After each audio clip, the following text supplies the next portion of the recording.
Oi, meus amores, tudo bem com vocês? Tudo jóia? Gente, segundo vídeo que eu tô gravando. Primeiro, 56 minutos de aula. Quando eu fui ver, eu tinha dado supus, né, que tinha dado um pause, porque meu telefone tocou. Eu não, continuou gravando. Aí eu fiquei uns 5, 6 minutinhos conversando e o filme rodando. Aí eu tentei baixar um editor de texto para cortar, não aprendi, não sei usar e vamos lá, vai. Vamos ao que interessa. A aula de hoje é redação teoria, tá? Vocês vão pegar a apostila de vocês, turminha do segundo ano, e vocês vão abrir na página 401. Pega lá a apostila. Enquanto isso, eu vou abrindo a minha pagininha aqui, ó. Vamos ver se eu consigo achar. Arquivos, não sei onde.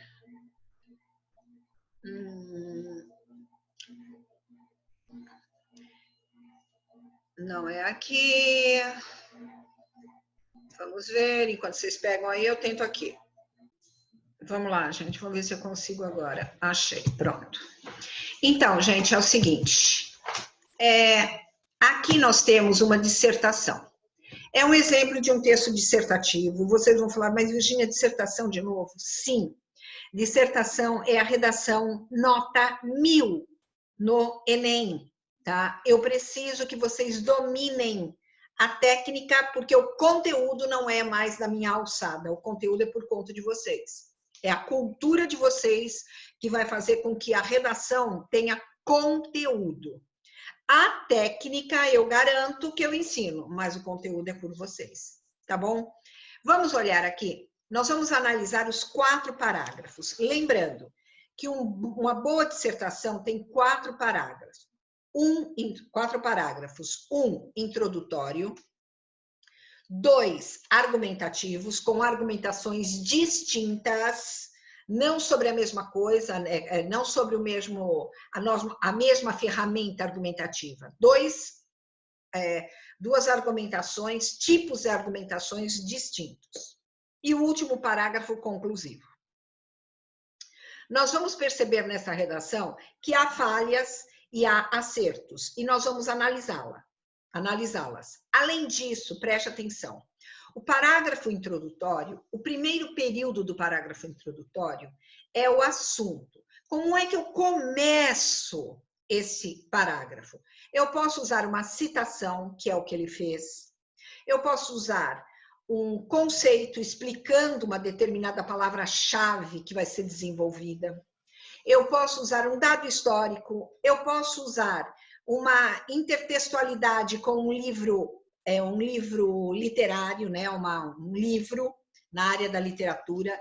Eu posso iniciar com uma teoria filosófica, certo? Um exemplo. São formas de começar o primeiro período desse parágrafo, tendo relação, é claro, com o assunto. Um conceito, né? Então, vamos lá. Ele começa aqui, olha, primeiro vamos falar do título. Reais conjuntos disjuntos com intersecções complexas. Vejam que aí ele usa conceitos matemáticos para montar o seu título. Conjuntos disjuntos e intersecções complexas. Conceitos matemáticos para o tema. Então, a análise do título, ela precisa ser feita também, porque será que ao final do texto vocês terão esse título como coerente ao texto? Nós vamos analisar em breve. Primeiro parágrafo, introdução. Leiam aí que eu leio aqui. Quando ele chega, abre aspas, citação. Quando eles chegaram, nós tínhamos as terras e eles, a Bíblia. E fechamos os olhos. Ao abrirmos os olhos, eles tinham as terras e nós, a Bíblia. Fecha parênteses. Primeiro período, uma citação. Continuemos. Esta singular frase de um líder queniano retrata muito bem a expansão das fronteiras europeias no contexto do neocolonialismo. característica do processo imperialista europeu do século XIX.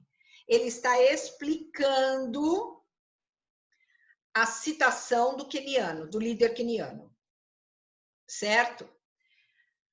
A amplidão das fronteiras, e aí ele coloca os travessões antecedendo e posterior à explicação, porque isso daqui é um aposto. Ele não usa vírgula, ele prefere utilizar os travessões ou hífens, tá bom? Ele explica o que são fronteiras. Então, a ampliação das fronteiras, parte limítrofe de um espaço em relação a outro, pode acontecer simplesmente, e aqui, gente, vocês vão verificar que esse pode acontecer simplesmente, a palavra simplesmente, ela é muito desconectada a esse tipo de texto. Ao invés de pode acontecer simplesmente, ocorre de forma geográfica. Porque, veja, pode acontecer simplesmente de forma geográfica. Não tem sentido esse pode acontecer simplesmente. Primeiro que não é um processo simples, então simplesmente não tem sentido. Então, ao invés disso, de querer enfeitar, o menos é mais. Menos palavras e seja mais objetivo, com menos palavras, mais direto. Não erra tanto, você evita de errar. Então, veja,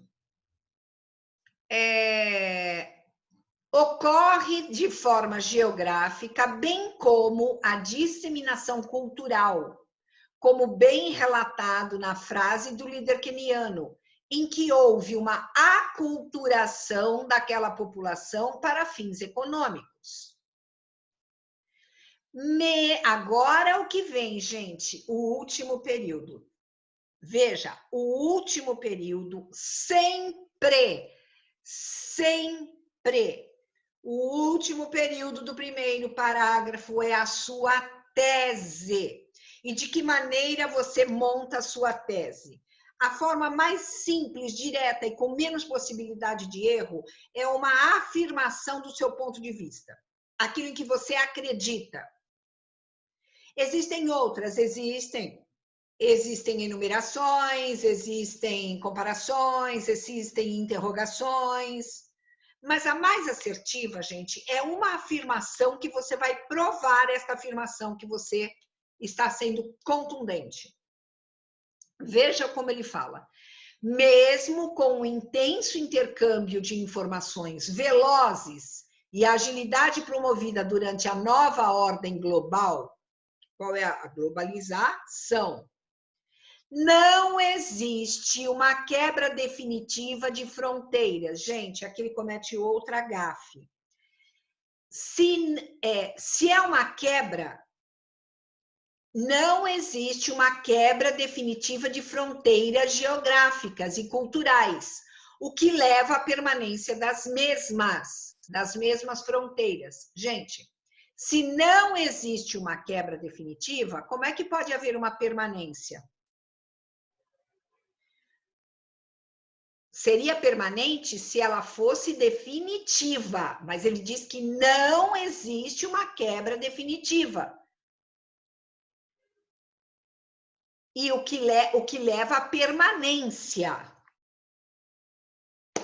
Então, aí ele apresentou o quê? Uma incoerência. Veja, nos comentários feitos ao lado direito, ele relata o seguinte. A tese, apesar de bem formulada, apresenta um problema quando afirma que não existe uma quebra definitiva e conclui que isso leva à permanência das mesmas. Se é afirmado que não existe uma quebra total, definitiva, é porque existe algum tipo de quebra, certo? Ele fala, não existe uma quebra definitiva. Significa o quê? Jogando para a afirmação, algum tipo de quebra existe. O que sugere uma instabilidade nas fronteiras geográficas e culturais. Portanto, não podem ser fronteiras permanentes. Então, aí há o quê? Uma incoerência. Cuidado. Ele usou as palavras, mas ele as usou de maneira equivocada, porque da maneira como ele construiu, apresentou o quê? Uma incoerência, problema grave, gravíssimo. Tem vários níveis de gravidade na redação, do gravíssimo ao leve. Esse é o gravíssimo, chamado incoerência. Então, cuidado com a escrita, você não pode ser incoerente. Então, se não existe uma quebra definitiva, não poderá haver permanência. Porque não existe estabilidade. Certo? Muito bem. Este é o primeiro parágrafo. Agora, apresento, então, um pequeno probleminha, certo? Na construção deste parágrafo, que é a incoerência. Um outro probleminha que ele não relata aqui na apostila, mas eu vou apontar para vocês, esta singular frase. Que frase ele está falando? Não foi a anterior citada? Então é essa. Essa. Ele não faz uso correto do esta e do essa, e ao longo do texto há mais um probleminha nesse sentido. Preste bem atenção, gente. Quando você usa o T do esta, isto, quando você usa o T, quando você vai falar de, quando você ainda vai citar, esta citação do queniano é precisa, abre aspas, aí você faz a citação. Quando você já fez a citação e quer retomá-la, você fala essa citação, perfeito? Então, cuidado com isso. Parágrafo 2. O direito à soberania nacional de... Agora ele vai argumentar, hein? Então, o que ele está querendo dizer no primeiro parágrafo? Que com a globalização, com todo este processo, as barreiras geográficas e culturais, elas não são quebradas. Aliás, elas não são... elas não rompem permanentemente o processo de cultura do país. Tá? Então, ele vai ter que provar essa tese dele. Ele vai ter que provar essa tese dele. Então, vejam. O direito à soberania nacional de cada país está assegurado, olha a concordância correta, o direito está assegurado. Quando fala de soberania, normalmente o aluno pensa que aqui vai para o feminino, porque a última palavra que ficou na cabecinha dele foi soberania. Não é, é o direito. O direito à soberania nacional de cada país está assegurado na Carta da ONU. E outro erro dele. E a mesma, gente, ele já usou mesma aqui. E ele está usando aqui. Ele tem que dizer, e essa, por vezes desrespeitada. E essa quem? A carta. Se ele usou das mesmas aqui, ele não pode usar a mesma aqui. É mal construído o parágrafo, em termos de vocabulário. E essa, por vezes desrespeitada, ainda tem validade como conceito internacional. A foto presente na coletânea, que foto? Antes da redação, da proposta da redação, aparecem textos, que são textos que querem que você querem direcionar a ideia para que você siga a sua redação naquele foco, certo? E há textos, tabelas, gráficos, charges, há vários gêneros textuais. Ele cita um deles. A foto presente na coletânea é bem ilustrativa, não figurativa, gente. O que é figurativo? é aquilo que não é usado de forma literal. Não tem nada a ver com a imagem. Imagem figurativa quer dizer a imagem foi usada de maneira metafórica. Ela não condiz com a realidade, não é literal. Então, não quer dizer isso, porque toda imagem é literal. Ele quis dizer, é bem ilustrativa, ou seja, ela ilustra bem o assunto. Ao demonstrar uma fronteira até artificial entre a Holanda e a Bélgica. Nós não conhecemos a imagem, por isso não dá para analisarmos. Isso decorre, isso, não isto. Isso o quê? A fronteira artificial. Isso decorre do fato de boa parte belga ser flamenga, cuja cultura é muito semelhante à batava. A língua, por exemplo, é o flamish, muito semelhante ao holandês.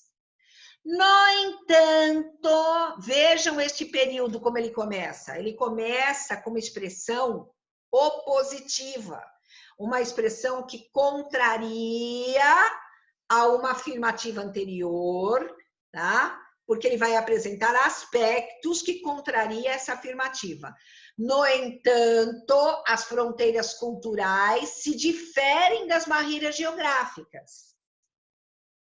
A Bélgica, mesmo como um país tampão, segurar atritos entre França e Alemanha, aqui é outro aposto, e novamente ele faz uso dos hífens, outra versão como queiram, para falar o porquê é chamado de país tampão a Bélgica, porque ela segura os atritos entre a França e a Alemanha. Aceitou, então, a Bélgica aceitou e assegura a identidade belga. A outra parte, Valin, e novamente ele faz aqui um aposto que fala francês, também aceita ser belga. O fato de haver disputas entre valões e flamengos não impede, o fato não impede, olha a concordância correta, a existência de uma nação belga soberana e assegurada. Então, o que ele está provando aqui, gente? O que ele está querendo dizer aqui? Que, mesmo havendo uma barreira fronteiriça artificial entre estes dois países, a fronteira física ocorre, mas a cultural... Opa, embaçou aqui, por quê? Vamos limpar.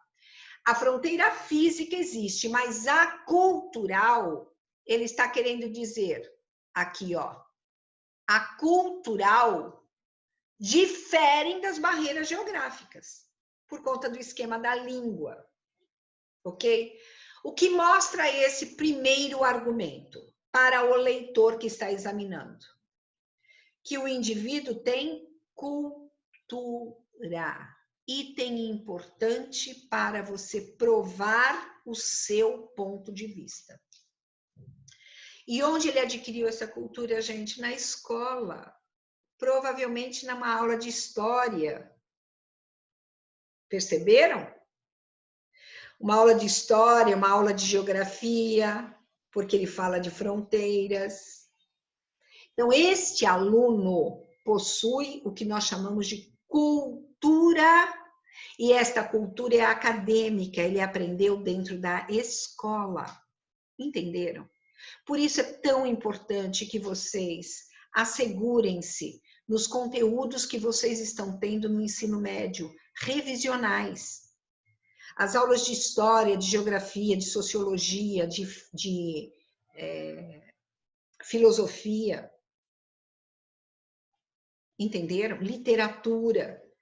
São todas elas possíveis de se tirar argumentos acadêmicos, aprendidos dentro da escola. Vamos ao terceiro parágrafo. Também argumentativo. Aqui, gente, vale eu colocar uma observação. O que eu acho que faltou? O que eu acho não, o que faltou. Se ele fez um argumento e está introduzindo um outro argumento, anotem aí no papelzinho, na apostila, na própria página. Aqui mesmo você pode anotar, ó, nesse cantinho. Ele poderia colocar uma conjunção para amarrar um argumento a outro. Ele poderia usar. Gravem isso que vocês podem usar quando vocês usam dois argumentos. É importante esta amarração. Ademais, tudo junto. Ademais significa além disso. Significa que você vai introduzir mais um ponto de vista. Entenderam? Ademais, vírgula, sempre com vírgula. O intenso processo de globalização levou à existência de uma cultura massificada e, por vezes, até mesmo unificada. No entanto,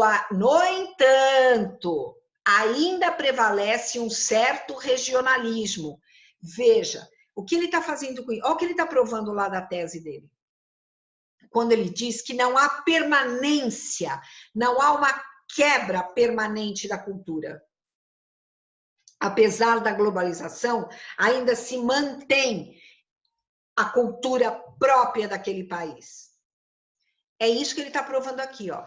No entanto, ainda prevalece um certo regionalismo, principalmente em culturas mais rígidas, que não aceitam de bom grado a miscigenação. É irrefutável a existência de uma cultura tabelada, principalmente com a disseminação de um Neo-American Way of Life. Tá em aspas, por quê? Palavra americana. Mesmo assim, ou seja, é irrefutável que existe uma cultura tabelada, todo mundo copia. E aí ele cita que cultura é essa. Mesmo assim, olha uma afirmação, uma conjunção que vai reforçar aquele ponto de vista dele. Mesmo assim, há regiões e países que ainda fazem valer das peculiaridades festivas e culturais, como é o caso no Brasil. Aí ele traz para nós, que é o objetivo da redação, é sempre ligar a nossa realidade. Como no caso no Brasil, das festas de Parintins e do Bumba Meu Boi. Talvez, veja, ele não está impondo, ele está falando talvez seja necessário um renascer do interesse pela cultura. Por quê? Porque muitas vezes a região esquece da sua raiz. Por isso que ele fala, talvez seja necessário um renascer do interesse pela cultura, da cor local. O que é essa cor local? É a característica local. Ao mostrar a importância de se firmar a partir dessa, agora ele usou certo, a partir desse renascer, né? Dessa cultura, a identidade nacional. Perceberam o que ele diz?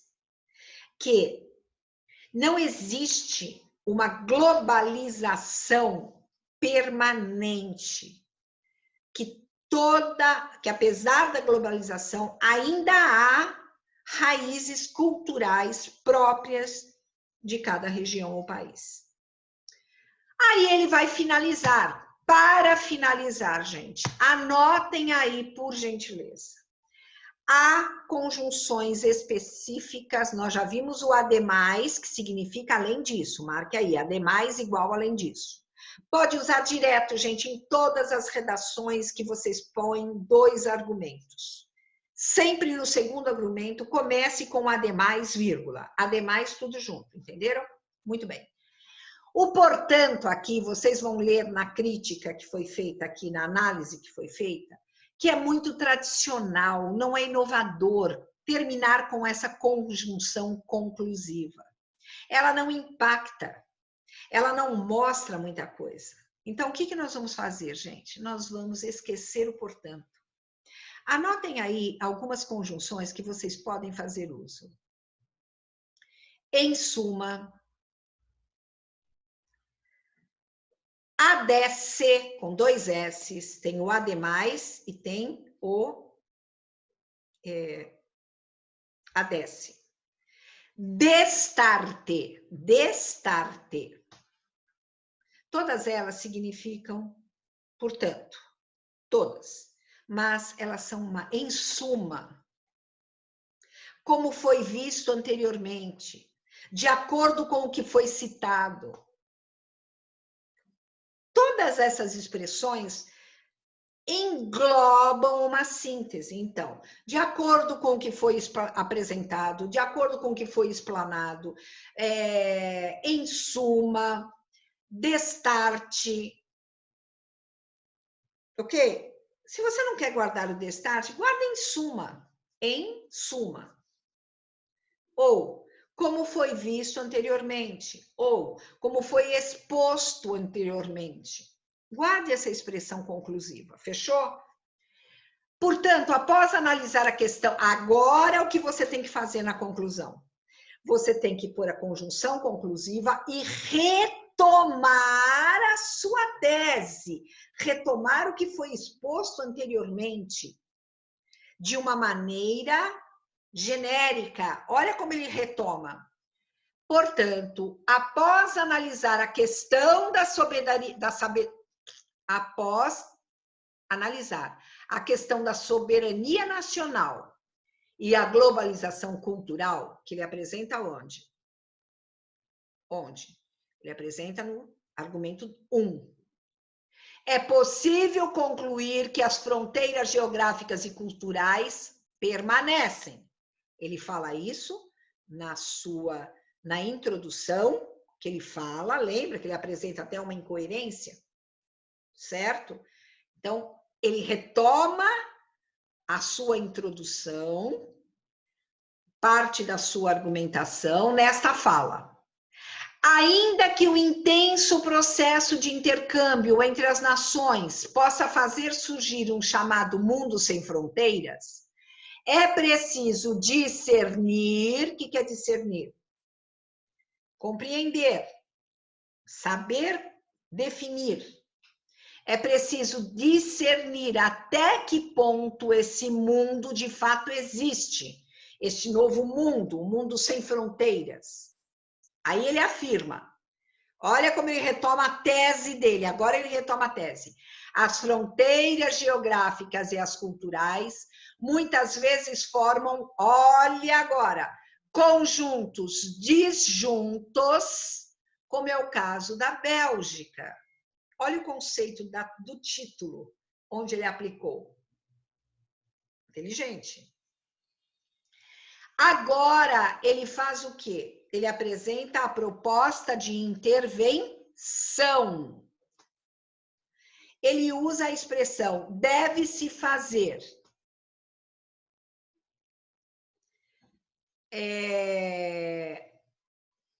Há outras expressões. Deve-se fazer, deve-se promover, é necessário, é importante que...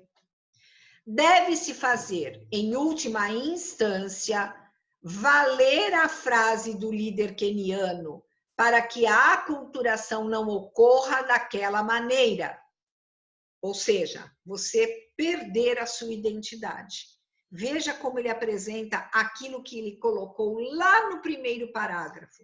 É isso que a conclusão faz. Ela retoma a ideia para fechar com uma solução. Ele diz, a cultura é uma identidade única e intransferível.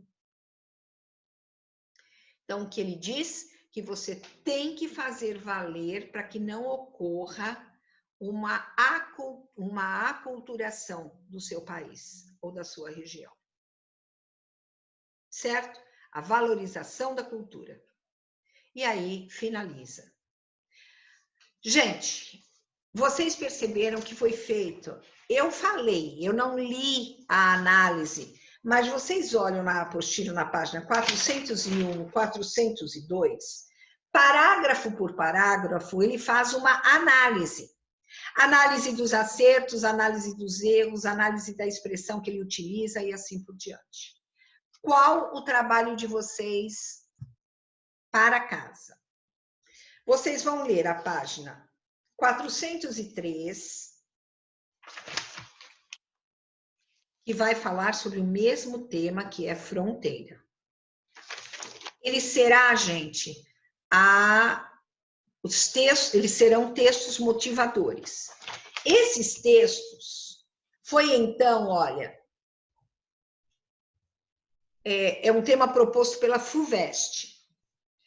Há uma análise de uma redação que foi bem avaliada pela banca. Bem avaliada não significa que ela recebeu nota máxima. Ela foi bem avaliada. Vocês vão lê-la. Ela apresenta 1, 2, 3, 4, 5, 6 parágrafos, mas percebam que esses parágrafos são curtos. Se você fizer de 4, como são 30 linhas no máximo, conta o título, tá? A linha do título é contada, por isso que você não pode pular linha depois do título. São mais ou menos 7 linhas por 4 parágrafos, que vão dar 28 linhas, mais o título 29, e uma média de 7 linhas. Se você fizer um número maior de parágrafos, porque você quer colocar mais um argumento, você vai ter que reduzir as linhas desses parágrafos argumentativos. Por quê? Tem que caber em 30. Combinado? Vocês vão ler e vocês vão analisar junto com os enunciados dos exercícios sobre esta redação. Vai até a página 406, certo? Então, o que vocês vão trabalhar é até a página 406. O exercício 12 não há necessidade de fazer aqui. Por quê? Porque vocês vão fazer o exercício 12 digitado no Word ou no próprio e-mail e vocês vão montar um texto analítico respondendo, dentro do texto, deverá constar as respostas a estas perguntas, mas você não vai fazer pergunta e resposta, você vai montar um texto, certo? O título, começa analisando. Analise o título. Está de acordo com o texto? Monte um parágrafo falando sobre isso.